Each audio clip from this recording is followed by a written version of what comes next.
merci les sous-sous. Il aura toujours un grand plaisir. Il y a aux alabino. Et ça va bien. Bah, c'est bon. Hein? Voilà. En tout cas, merci beaucoup. Hein? Les lots, les solos, les akaka. 6 lotions hydratantes, nourrissantes, blanchissantes. Voilà. En gros. En tout cas, il y en a les lots. Bienvenue. Caribou na Coloris Club 84. Merci en tout cas Bandeko. Nandenge tukutani lelo.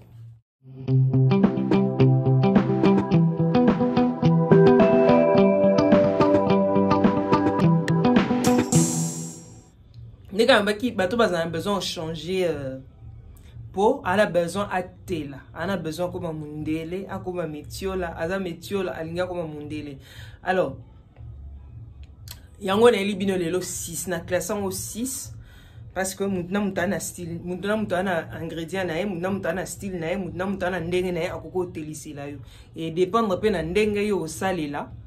En tout cas il faut yeba que ezaka yango mo tende telisaka nde omoni ko tela o lingo ko mundela na ezaka na lotion pamba te. Alors ezalaka toute une chaîne. Donc il te faudra les sérums peut-être blanchissants, ou bien bah, concentrés, ou savon, ou... donc ça dépend, ou même tube, hein. Ça dépend, il y a bah, produits qui nous mélanger na lotion na opo otelande yolingi. Mais biso te proposer au kaka bah, lotion. Le reste, c'est à toi de voir. Il y a na regroupant na 6. Na 6 modèles, il y a lotion. Nyonso eza blanchissante. Toutes les lotions, on a présenté les binos, elles sont blanchissantes. Mais nous avons la catégorie naï. Nous sommes hydratantes, nous sommes nourrissantes au même moment. Elle te blanchit la peau, mais elles ont présenté sous ingrédients. Alors, lotion absolue bosso yango eza qui disent yango omoni bakomi wana nini blanchissant. Voilà. Qui disent oyo eza 3 dans 1. Donc on retrouve 3 choses, 3 ingrédients dans ces laits. Eza juste pour ôter là. Voilà. Dans ces laits, eza la collagène, eza la vitamine E. Et puis oyoko bakisa ba ingrédients blanchissants. C'est ça qui disent oyo. En tout cas, le résultat est visible en peu de temps. Au cas où pensez la lotion pamba, ça dépend de yo. Ça dépend de yo lingi là. Et puis, na niveau o yo lingi o télé là. En tout cas, il dépend de yo. Si vous lingi na niveau supérieur, faut baki ça. Si vous lingi na niveau inférieur, faut tika la kana yango ya pamba. Si vous lingi na niveau so yande ni, il dépend de yo. Voilà. Basa le lango kana pourquoi? Et ça pour la journée te. Na préciser. Lotion blanchissante pour le soir. Pour ételisaka. Voilà. Autre na collagène, na kati bien collagène et permettra et régénéraka. Bas da pour nabiso. Collagène bien en vitamine E. Et ça va bien peu pour faciliter élasticité à peau. Et ça anti-âge. Anti-vieillissement, surtout le bapé bongo, voilà, bien en wana. Alors, oyo bakisa na ba produit blanchissant na 4. Bien oyo, ozasu na besoin de o luka, vitamine E au bakisa. Il y a déjà tout dedans. Collagène pesa, il faut voyez que collagène pété ça. Voilà. Alors, on a mis balai toza bongo na olive. Marque à Rochon. Tona olive eza blanchissant. Eza pe qui dit yango. Eza blanchissant. En tout cas, c'est pour tous les corps hein. Eza raté ko pour nanzoto non. De la tête aux pieds. Donc du visage si na linzaka.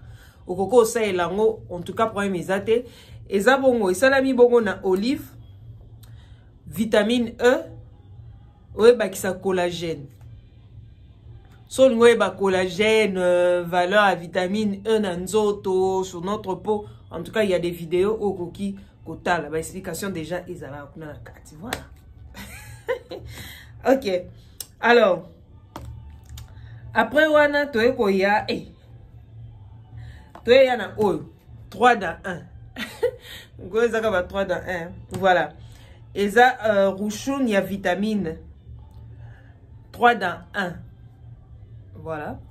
3 dans 1 oyo toza na vitamine C, toza na collagène, toza na snail. Snail eza bava escargot. Voilà. En tout cas, 3 dans 1. Vitamine C, snail, collagène. Bien, on en a besoin de sous vitamine, sérum à vitamine C, ocha, tu n'auras pas besoin de ça. On en a besoin de vitamine E, collagène déjà et zali. Donc, c'est très important. Au même moment, ils ont anti-âge. Ils ont protégé contre vieillissement. Ils ont télissa, ils ont protégé contre vieillissement. Bien la lotion yango. 3 dans 1. Mais ce qu'on lingi au télé sous ma casse dans le baka, aussi au baki si ba produit moussous à côté. Voilà. Après wana to continue Q7. Q7 et ça mis na carotte hein. Voilà. Et puis eza na ba produit blanchissant na kati. Donc au koko c'est lango ozupe au baki si sous. Donc au cause sérum blanchissant ya carotte. Au cause concentré, donc ça dépend et loko yo linga o c'est la peau o te la lisous ndenge yo linga o te la wana ça dépend na yo et ça non catastrophique te quoi. Après tozana donc milk ya docteur Davey oyo eza au même moment hydratant et blanchissant, lait hydratant et blanchissant à utiliser les soirs. Ezate pour ba komi hydratant dozo otamboli nango. Eza hydratant, eza pena ba ingrédients blanchissant na kati. Bomoni on va komi wana. Hydratant et blanchissant. Blanchissant na obi bien okotambo ngo na moite po ekobebisa yo, ekonzulukisa yo, ekosala yo minene na elongi soko tamboli nango na moi. Donc à utiliser le soir. Ezo hydrater yo et peso pio. Ezo peso malili neza romeli ma pio peso kimi a mutema nde mona yango mais au même moment ezo telisa et ça un peu na miliki hein faut yeba en tout cas ils aiment bien miliki mo webi déjà miliki na po a mutu ndenge ezala moi ce qu'on va baki c'est bino ba ingrédients blanchissants na kati alors yana di voilà.